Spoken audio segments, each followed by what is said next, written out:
Tambah markas militer di Papua. Legislator Senayan beber cara menumpas KKB Papua. Simak informasi seputar kelompok kriminal bersenjata alias KKB Papua. Ya, KKB Papua masih jadi momok menakutkan bagi warga sipil di Papua, Indonesia. Sebab itu berbagai upaya dilakukan pemerintah Indonesia untuk menumpas KKB Papua. Kabarnya Indonesia bakal tambah markas militer di Papua, benarkah? Hal itu diusulkan para legislator Senayan alias DPR RI Komisi 1 untuk mengatasi masalah konflik Papua. Ya, Komisi 1 DPR RI mengusulkan berbagai cara menumpas KKB Papua. Selengkapnya ada dalam artikel ini. Anggota Komisi 1 DPR RI Dave Akbar Sahfikarno tak tinggal diam melihat KKB Papua semakin brutal. Dave pun mengusulkan ide supaya KKB Papua bisa teratasi, yakni mendirikan markas militer permanen di Papua menurut Dave.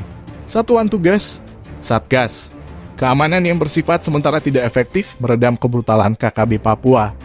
Saya terus mendorong untuk dibentuknya markas-markas militer yang bersifat permanen, pembentukan Kodam baru, Kodim dan Koramil. Tutur Dave dalam diskusi bertajuk KKB Papua kembali berulah di mana kehadiran negara di Kompleks Parlemen Senayan, Jakarta. Seperti dilansir dari Kompas.com dalam artikel anggota Komisi I usul pemerintah dirikan markas militer baru untuk selesaikan konflik di Papua. Ia menilai keberadaan Satgas Keamanan yang memiliki masa tugas rata-rata 6 bulan sampai 1 tahun tak bisa melakukan pendekatan kultural dan emosional secara optimal. Maka Dave mengusulkan agar markas militer permanen segera dibentuk di berbagai wilayah Papua, sehingga dapat menjalin komunikasi intens dengan warga setempat. Terbentuk ikatan batin, sehingga saling memperkuat dan terus membangun kecintaan pada NKRI ke depannya, paparnya. Di sisi lain, Dave berpandangan upaya pemerintah membentuk provinsi baru di Papua mesti didukung. Sebab pemekaran wilayah bertujuan untuk pemerataan pembangunan di wilayah tersebut. Ini penting untuk terus kita dukung, agar penyerataan pembangunan terus berjalan. Penyerataan akses pendidikan berjalan, dengan membentuk sekolah-sekolah baru.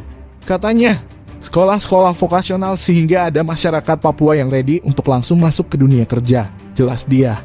Dave menuturkan upaya ini penting untuk mengurangi tingkat kemiskinan dan kesenjangan di Papua yang menjadi salah satu penyebab konflik keamanan.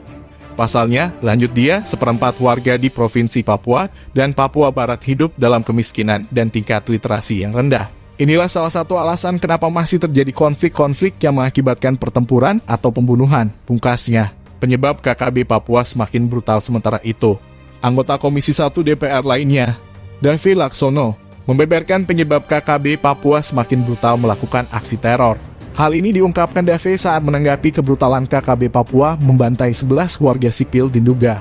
Dave juga meminta aparat keamanan untuk segera mengambil tindakan tegas. Perlu ada sikap tegas dari aparat keamanan terhadap mereka yang selalu bersembunyi di antara masyarakat umum setelah menyerang mereka yang tidak bersalah, kata Dave. Melansir dari Tribunnews dalam artikel anggota Komisi 1 DPR minta aparat keamanan tindak tegas KKB Papua. Dave mengakui gerakan KKB Papua ini bakal tetap ada selama masih terjadi ketimpangan dalam akses ekonomi dan kue pembangunan di Papua. Meski pemerintah telah melakukan berbagai upaya mengatasi ketimpangan-ketimpangan tersebut. Satu di antaranya melalui pembentukan daerah otonomi baru, DOB, di Papua. Penembakan ini menunjukkan bahwa gerombolan teroris di Papua masih ada. Dan selama masih ada ketidakmerataan dalam akses ekonomi dan kue pembangunan di Papua, gerakan ini masih tetap hidup, ucapnya. Papua ini adalah provinsi dengan rakyat miskin tertinggi. Tingkat literasi masih sangat rendah. Pemerataan akan pembangunan masih terbatas di kota-kota besar. Selama hal ini berjalan terus, konflik akan terus berjalan, tandasnya. pendeta ditembak mati sebelumnya. Seorang pendeta bernama Eliezer Banner dan 9 warga Kampung Nanggolait, Kabupaten Duga, Papua dibantai oleh KKB Papua pimpinan Igyanus Kogoya. Mereka ditembak mati, sedangkan 2 warga lainnya dikabarkan mengalami kritis dan sedang dirawat di rumah sakit.